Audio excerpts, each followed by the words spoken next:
Happy travelers, vacation travel hacks here, fresh back our week-long summer Disney World vacation.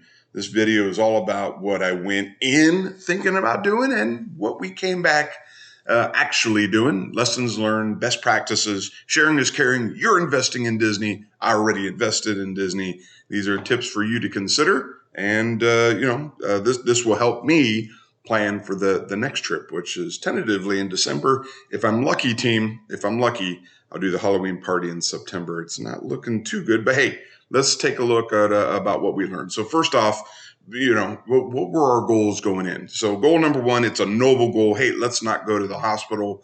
Nobody had a heat stroke this time. Nobody had heat exhaustion. Nobody was dehydrated this time.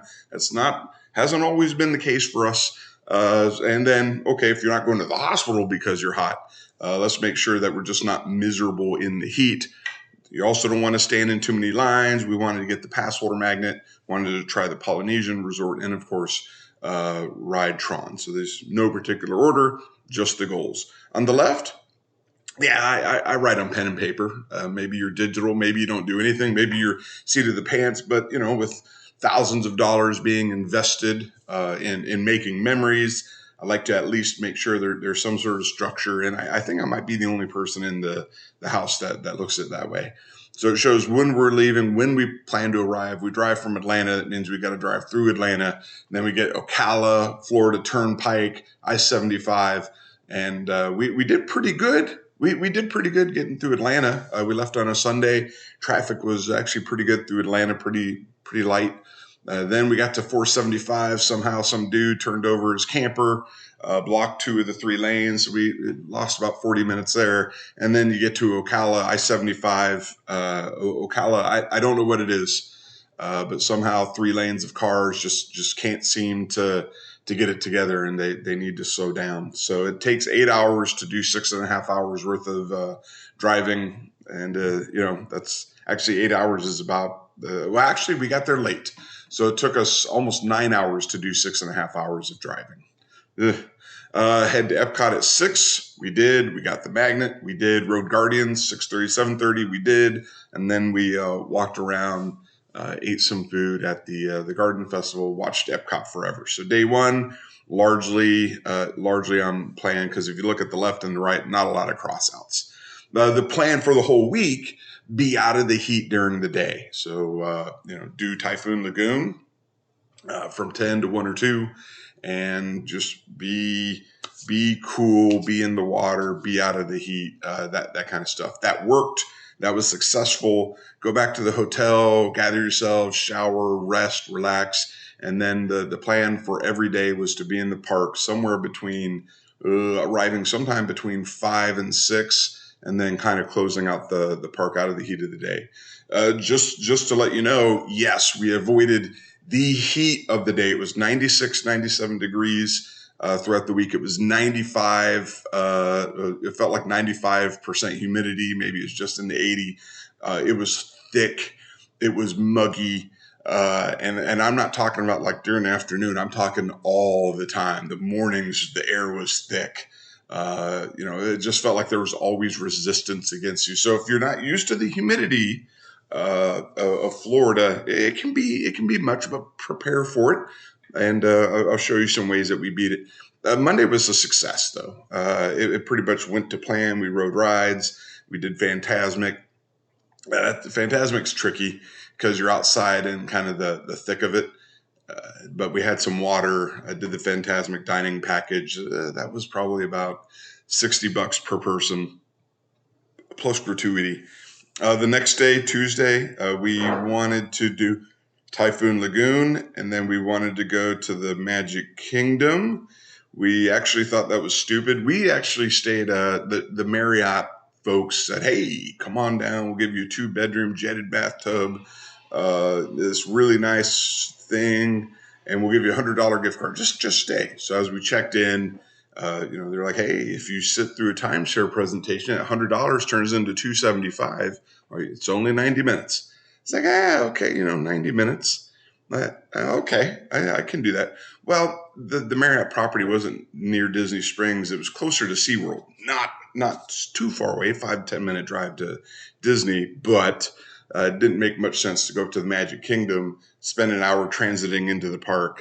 For whatever reason, the Magic Kingdom closed at 10. The week before it closed at 11. So if you're trying to stay out of the heat of the day, you're going to spend more time traveling to and from. Long story short, we said, hey, let's be closer to Epcot. We didn't really ride a lot of rides when we checked in anyway. We didn't have time. So we did that.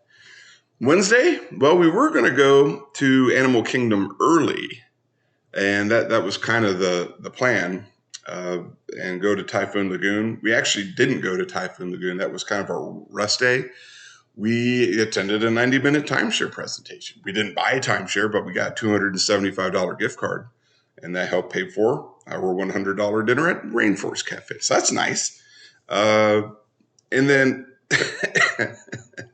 memories. Thursday was our moving day. We moved from our 2-bedroom, suite down there at the Sheraton by SeaWorld and headed on up to the Magic Kingdom area, Polynesian. But in between, checkout is at 10.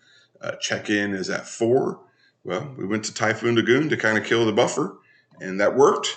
Went up to the Polynesian, checked in, and then went on over to the Magic Kingdom to ride Tron. That was the only goal. We got Genie plus Lightning Lane for Tron. And then we also got it for Seven Dwarfs, did a standby ride, and it was fantastic.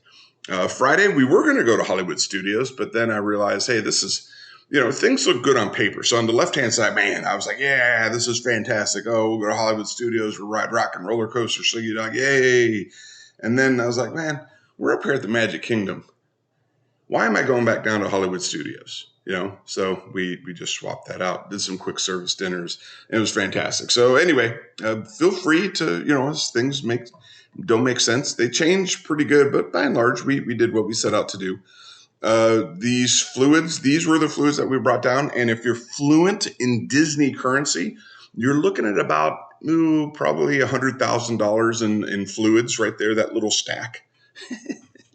And we brought back, maybe just 5 or 6 bottles of fluids back. So that was the appropriate amount. So that was good. I was also learned, and maybe you didn't know, maybe you know, but when you make a Genie Plus selection, I was under the impression that's what you got, and that doesn't change. You get what you get, and that's fine. If you make a change, it resets your 2-hour timer. Remember, I'm a stacker. I like to stack. So this is what I stacked. And what I learned is if you press these 3 dots, and if you don't cancel, there's a modify option. Modify, I know through practice now, does not reset your 2-hour selection timer. So for example, Animal Kingdom is legendary for this. You can, go in there, you wake up at 7, you want to make a fast pass for the safari, for example. But if you're going into the park at 4, at 7 a.m., the safari selection time is closer to 11, maybe even 10. So I would just have to wait until the window, oftentimes wait until 11 to get 4. Long story short, now I can modify it. So that's nice. You can't really modify this bottom guy, though. I tried. It didn't work for me. Let me know if you could do it. I couldn't. Other best practices. They redid the interior of Memento Mori. The cashier used to be against the wall here. Now the cashier is in that the room in the back corner here, way in the back corner, in that little room where there was a curtain and you thought something cool was going to be in there. It was cool. Always cool stuff in there. So this is one of my favorite places, against one of my favorite rides, probably one of the favorite pictures I took. Haunted Mansion at sunset. You got the lights there in this thing. You got the lights and just the attention to detail. So anyway, that's what we did there. Other best practices at Casey's Corner, Main Street, USA, in the Magic Kingdom. They have a thing called a Chicago dog, and I'm a big Chicago dog connoisseur, big fan of it. Like to try it when I see it. It wasn't good. I didn't like this one, and for $20 with the drink, I'd like to think that it would be good. It wasn't. Just sharing best practice. Maybe your experience is different. Normally there's like celery salt or celery chunks, or there could be the relish in a pickle. There's a bunch of attributes that make a Chicago dog, and this one was dry. Maybe it's because I got it at 11:30 in the morning. I don't know. It just wasn't super good. But also a best practice, if you want to watch fireworks, all these people in here start queuing up hour, 2 hour before, maybe more than that, maybe less. We got right in here. It started at 9:20. We got in here at about 9:21. And this is right in front of the Crystal Palace. There was plenty of room there. Is there a tree blocking these fireworks right here? Yes, but you can see Tinkerbell go that way. You can see all of the high-rise, all the castle projections, and well, the projections aren't clear because you got this guy. But start back as we were, it wouldn't be super in detail anyway. But anyway, in a pinch, if you're like, hey, I don't know if I want to sit out in the sun for 2 hours with everybody, this was a good pinch. So we stayed at the Polynesian, and this we were in 2934, the Tokaloo room. Just want to quickly show you what's going on here. It was a pretty cool room. It had you go in, it's an adjoining room, so 2934 adjoins. There I am. There's the bathtub. There's a shower. Nice little rails there for it. Plenty of space in that. You can probably sleep in that if you wanted. Place to hang your clothes, pretty safe, plenty of place to put stuff. There's a sink over here, coffee pot, microwave, and behind me, and a fridge, and that's some of the trash. Bathroom number 2, shower. That one has a rain feature. And it drips. It drips while you shower, so that's nice. Big TV. That thing right there, this thing right here is a pull-out bed. That's one of 3 beds in the room. A place to sit, lounge. That's a couch, a Murphy bed. That's the queen size bed, plenty of space. And then, of course, a balcony to look at people walking. So we didn't have like a theme park view. But that is pretty much the room. Oh, I'm going to show you the mattress there. We didn't use that one. We used the Murphy bed and the queen side bed. But it was, long story short, it was a very successful trip. Hope these tips help you. These will help me plan my next trip whenever it is, December or September. And I will see you in the next video. Thanks, team.